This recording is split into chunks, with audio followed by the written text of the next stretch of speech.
Hi hello नमस्कार. आज आपल्या रिटर्न जर्नीला म्हणजेच परतीच्या प्रवासाला सुरुवात झाली आहे. आतापर्यंतचा आपला प्रवास खूप सुंदर झाला.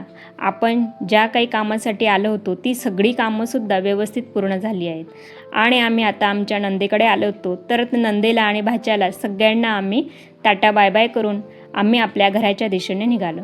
परतीचा प्रवाससुद्धा तितका खास होता, कारण या प्रवासाला सुरुवात करण्यापूर्वी आम्ही माझ्या एका गोड भाच्याला भेटायला जायचं ठरवलं होतं. त्याला भेटून झाल्यानंतर मन अगदी आनंदाने भरून आलं आणि त्याच्या त्या गोड आठवणीसोबत घेऊन आम्ही पुन्हा आमच्या परतीच्या प्रवासाला सुरुवात केली.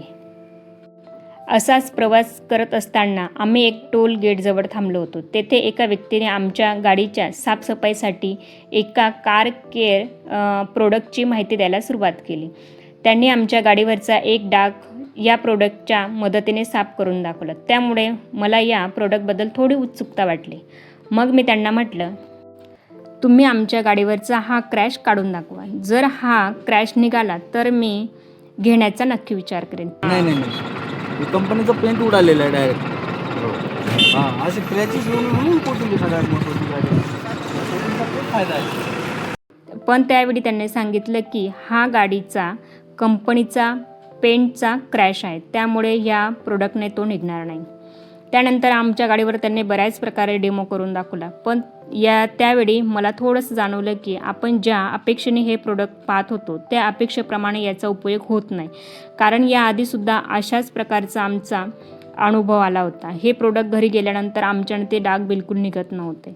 म्हणून यावेळी मी प्रोडक्टच्या मागे लागलीच नाही. न घेता फक्त डेमो दाखवला, तेवढा बघितला आणि तिथेच सगळं सोडून दिलं. तर या प्रोडक्टचं नाव होतं dolphin shine car care product. आमचा हा वैयक्तिक अनुभव आहे, त्यामुळे तुम्हालाही कोणताही प्रोडक्ट घेताना फक्त डेमो पाहून लगेच निर्णय न घेता त्या प्रोडक्टचा नेमका उपयोग होतो का आणि आपल्या गरजेसाठी ते खरंच उपयोगी आहे का हे समजून घेऊनच निर्णय घ्या. त्यानंतर आम्ही पुन्हा आमच्या परतीच्या प्रवासाला सुरुवात केली. प्रवासाला सुरुवात केल्यानंतर वाटेत आम्हाला एका देवदर्शन झालं. चालत्या गाडीतूनच आम्हाला दत्त महाराजांचं खूप छान दर्शन झालं. बघा ना, आपली श्रद्धा स्वामींवर असली ना तर स्वामी आपल्याला कुठेही भेट देत असतात. अशा प्रकारे अचानक दर्शन झालं की मनाला एक वेगळंच समाधान आणि प्रसन्नता वाटत असते. त्यानंतर आम्ही पुन्हा आमच्या प्रवासाला सुरुवात केली. रस्त्यातूनच प्रवास करत असताना मुलांना थोडीशी भूक लागली होती, म्हणून आम्ही रस्त्यात एका हॉटेल पाहून तिथे थांबलो. तिथे थोडासा नाश्ता केला, थोडा आराम केला आणि पुन्हा आमच्या घराच्या दिशेने प्रवासाला सुरुवात केली आणि शेवटी आम्ही सुखरूप आपल्या घरी पोहोचलो. तर हा होता आमचा रिटर्न जर्नीचा छोटासा आणि सुंदर प्रवास. या प्रवासामध्ये आलेला अनुभव आणि इतर काही खास गोष्टी मी तुमच्यासोबत या व्हिडिओमध्ये शेअर केल्या. तसंच आपण श्रावण महिन्यातील सत्यनारायण पूजनाचा व्हिडिओसुद्धा मी तुमच्यासोबत शेअर करणार.